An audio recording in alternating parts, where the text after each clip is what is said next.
Hello there, and welcome to my channel, Novice Modelling in a Midlife Crisis. My name is Andy, and today we're going to be doing a quick What's in the Box kit review on my Italeri kit number 127 in the 172 scale, and this is a C-47 Skytrain, or commonly known also as the Dakota, and a whole host of other names as well. What we're going to be doing is we're going to be having a quick look at the parts. We're going to have a look at the instruction sheet, the decals, and we're going to just read this blurb out. And then I'll tell you what I intend to do with this rather famous aircraft over the next couple of weeks. So here we go. The DC-3, the most famous of all transport aeroplanes, has become known in nearly every part of the world as Dakota. It has been used by practically every nation from America to the Soviet Union, by both China and all of the Allies during World War II. After World War II, it was used in the Berlin airlift, in Korea, during the Israeli-Arab conflicts, and finally became famous in its offensive role in Vietnam as the C-47 gunship. The principal military version of the DC-3 was the C-47 Skytrain. The C-47 could be fitted either as a trooper with folding benches or as a heavy freighter. So we'll have a quick look at the instructions. And as we can see, we get a full-on diagram of our sprues, of which there are 3, the 2 main sprues and a clear glazing small sprue as well.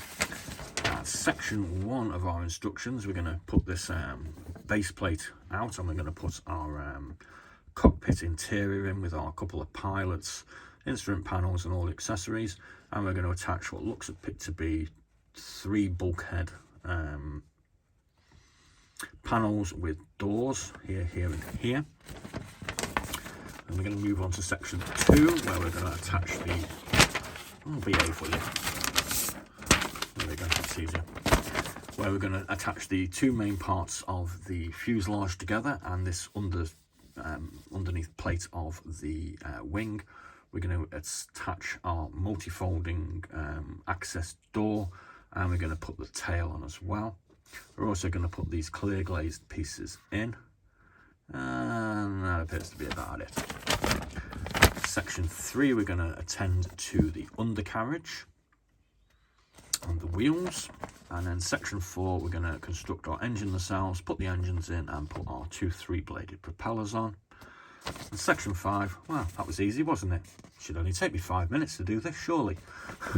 We're going to put the remaining small items on. Looks like we've got a pitot tube here, we've got the cockpit visor, and a few extra parts to go on the top of the engine nacelles, and a few little bits to go on the back. Then we get 2 painting diagrams, one for the US Air Force and one for the British Air Force. This one depicting Mark III 217th Squadron RAF Normandy 1944, and a version AC-47 94th Squadron 439th TCG Transport something group, US Air Force 1944.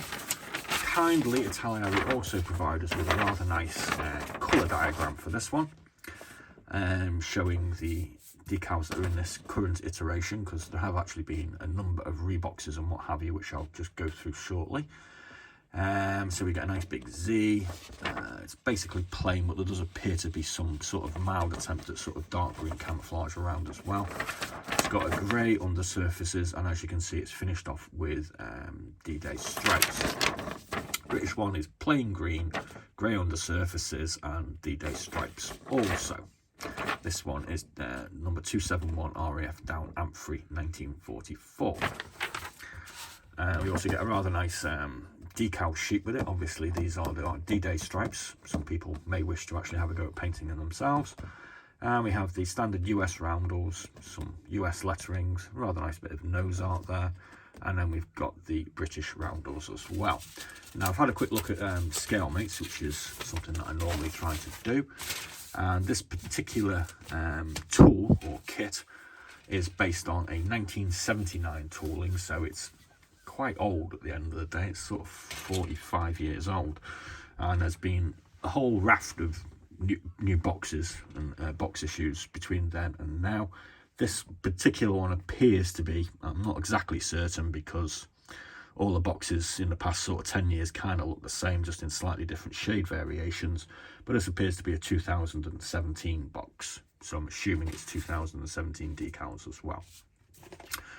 First up, we've got our clear glass sprue, which, as you can see here, we've got our fuselage windows, we've got our fuselage sort of cockpit screen, and we have some probably landing lights, I would have thought these are here, and a couple of extra windows to attach, another one there. The main sprue, which comes with the fuselage is one nice big chunk of happy plastic. We also get these engine nacelles to attach. We've got a couple of 3-bladed propellers. We've got some quite nicely detailed engines there. They're not too bad, are they, for a 1980s kit? Let's have a quick look at the pilots. There we go, they've got their life reserves on by the look of it. This is going to be the door, which obviously this is a cargo loading door, or you can just have this piece here, which is just a sort of person access, troop access ramp. A couple of seats, a couple of sticks with some things. Here's our undercarriage. These parts here, I believe, go on the tops of the engine, so I'm guessing there's some sort of vents or something like that. Here we have the base fuselage of the fuselage interior with our benches for our troops to sit on if they are required. So that all looks quite nice. It's got some nice panel lines on. It's not massively detailed. There's no sort of nuts, bolts and rivets, which I suppose that's a bit of a shame. But that's what you get when you buy a 45-year-old mould, or kit based on a 45-year-old mould, I suppose. Here we have the central wing section with our 2 engines, or where the 2 engines go, and obviously our undercarriage goes in here somewhere as well. We've got a couple of all of these bulkheads to go on the inside. We've got our instrument panel, which you can see has got some nice basic detail on it. We've got a couple of wheels for the undercarriage, which have got some detail on the hubs, and they've got some grip on them as well, which is nice. We've got parts of the tail here. Again, looks quite nicely detailed. I ain't going to moan about it. And look out, we've got some detail on the other side of these bulkhead walls as well. That's pretty nice. The upper and lower surface of the wings, again, we've got some nice panel lines and what have you going on here. Nice sort of crisp ailerons. I haven't seen any flash or anything that looks untoward. So, yeah, nice job. Nice job, Italeri. You've sort of managed to keep hold of a 45-year-old mould, cleaned it up a bit and produced a half-decent kit for me to make a bloody mess of. So there we go. So anyway, what I'm going to be doing is I'm going to be building this one over the next couple of weeks. As you may or may not be aware, the anniversary of Operation Market Garden is coming up on the 17th to the 25th of September. So I'm going to try and build this. I'm also going to have a go at my AS-51 Horsa Mark 1.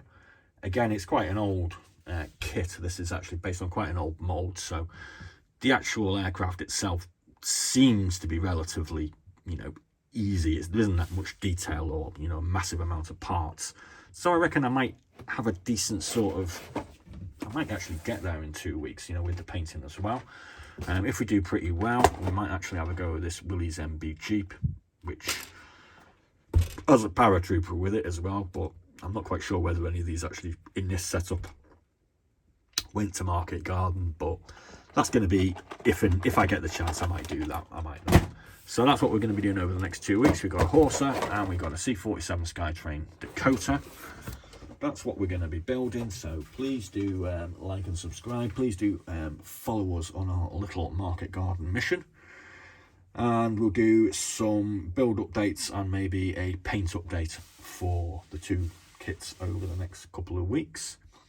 I'm also going to do a few more what's in the boxes, because I've had a couple of requests. So I'm going to be doing a what's in the box for this RS Models DO17K long engine nacelle version shortly. And we'll probably have a go at doing Panzer Colours 2. Quick sort of review. Sorry, Panzer Colours 3. Oh, everything's going all over the place. Panzer Colours 3 and Panzer Colours 2, because we did one a couple of weeks ago. And I might throw a few other things out there. I'm actually hoping to graduate to using a new set of brushes this week, because my brushes are tatty and long past their sort of usable dates. So we're going to have a look at maybe some new brushes, and we might have a look at some of the gear as well. So please do like and subscribe. There's going to be a few things going on over the next couple of weeks. And please do check out the other videos that we've got, which are getting on for sort of 200 to 250 now. Whole load of haul unboxings, whole load of what's in the box kit reviews, and a whole load of me messing around building kits. Not exactly greatly, but hell, I'm a novice, so I'm kind of allowed to make a few mistakes. So thanks very much for joining me, and be seeing you.